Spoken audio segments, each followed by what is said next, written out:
Hi friends, Coach Standley here. How are you? Just wanted to say hello first of all and welcome you guys to strengthening video. The strengthening video is to get you ready for the latter part of the season and get you primed and ready to kind of start the season with a little bit more confidence and a slight edge over the runners that are on either side of you on the line. So today I wanted to talk to you about, first of all, when I do a strengthening run, I usually do those for kind of alongside or incorporate that in with a shorter mileage day. So usually for me, those are about 2 to 3 miles. For some of you, it might be your 4-mile run or your 3-mile run. I like to incorporate those or have some strength along the way. So instead of running the 3 miles and then doing core afterwards, I actually do that in my run. That's going to simulate a good spike in heart rate, and it's also going to be kind of giving you that little bit of an edge to kind of make a push or simulate a push when you need to hurt a little bit during a run. My run is very slow, so it's kind of that nice jog pace or recovery pace. So about every quarter mile I stop and I'll do something. The first mile I like to every quarter mile do push-ups, and then the second mile I like to do some sort of core, whether that's front planks, side planks, maybe penguins or chubbies, bicycles. I like to do all of those kind of things while I'm doing my run.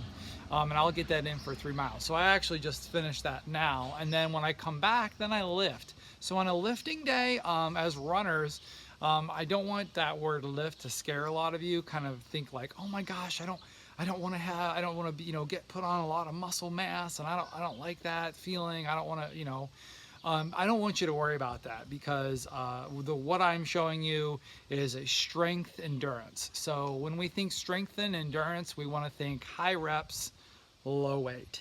So not so low weight like doing like a paperweight and you're lifting like this. If you're doing a lift like this, then it's definitely way too light, and you don't want to lift like this. So if you're doing that, that's way too heavy. So you want a nice happy medium where you can get a lot of high reps over a long period of time. So this whole lifting schedule that I have takes less than 10 minutes for sure, because I don't take any breaks. So I like to do about 15 reps per exercise, and then 2 sets of that.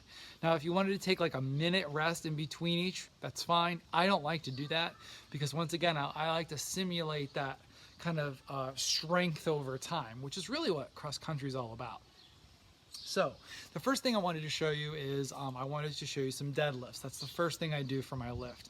And with a deadlift, you want your feet shoulder length apart and your knees slightly bent. And what you want to remember is you want to remember to lift with your core muscles rather than your back, because I don't want you to hurt your back, and you want to lift properly. And this is the proper way to do it. So with your knees slightly bent, you will be using a little bit of your knees and a little bit of your core, not your back. So I like to do 15 of those, and this is what they look like. So from the front, I want to have my knees slightly bent, and I want my legs shoulder length apart, and I want to go down, up, down, up. Give yourself about a second or two on the top, or 1,000 and 2 1,000 on the top, and I even come just a little bit farther back when I do that. Okay. So the next one I like to do are rows. These next ones are called rows, and it's kind of like a reverse push-up. So for these, same thing, slightly bent knees, shoulder length apart feet, down, and then just lift up. And notice how this is not very hard for me, but it is a little bit of a workout because I'm doing 15 of those. So 15 deadlifts, 15 rows. The next part, you want to make sure that when you're lifting for these, you want to have about 20 meters or so blocked off, either your driveway or sidewalk or out on the street, or maybe even in a park. And you want to make sure you've blocked off 20 meters, because this next 2 exercises we're going to do while we walk. The first would be shoulder presses, and then I go right into the curls. So I don't take any breaks here. I don't count to 30. I don't drop my weights. I want to keep them in my hands the whole time So are they heavy? A little bit, but they're not killing me. I'm not, I don't say, oh my gosh, I have to put them down now. So what I'm gonna do first is I'm gonna do some shoulder presses. Shoulder presses are like this, just below, right around your chin, straight up over your head. And I do 15 of those as I walk. Okay, then I go, after the 15th, I go right into curls. Curls are like this. If you feel that that's a little too easy and you want to give yourself a challenge, you can do a hammer curl. And a hammer curl is like this. Hammer curls are a little bit more challenging. So if you find that your weight is, let's say you're doing a 5 pound and you're lifting your 5 pound really fast, you could do a hammer curl and make it a little bit more challenging. After I do that, I stop again at the end of the 20 meters. Well, I go into my next exercise, and that is, these are butterflies. And I like to go right here like this, right down in front and out. And I do 15 of those as well. After 15 of those, I like to work on my triceps. And tricep only requires one. Put it behind my head, and I go straight up.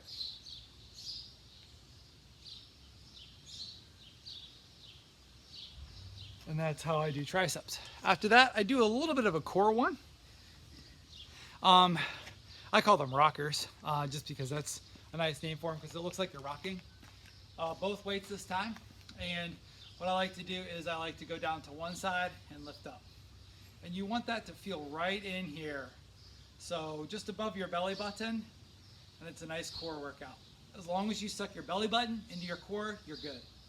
I do 15 on each side. That rounds out the first set. So no need to drop your weights. You can go right into the second set.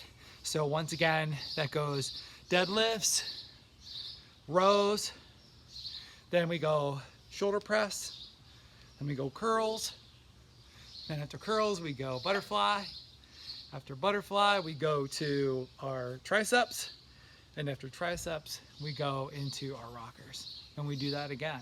So 15 on each, and try to remember finding that right weight for you is good. I don't really like to take a break in between any of that, because like I said before, it is strengthening, but it's also endurance. We're not out to build muscle mass. We're not out to build a major amount of tone or a certain look. We just want to be strong while we run, and this is gonna do it for sure. So follow those steps and try now, because when we start now in June, you won't have to worry about, oh coach, how can I get stronger? How can I get an edge? If you wait until August or that first couple of weeks to get back into trying to get strong, it might be too late. You might be not strong enough to continue through the season. You want to hit the ground running when you first start with strengthening. So hopefully that helped. This is kind of in addition to, and give you that super edge to be strong heading into the season for this year. So good luck, and if you have any questions, let me know, and we'll talk to you soon. Have fun getting strong.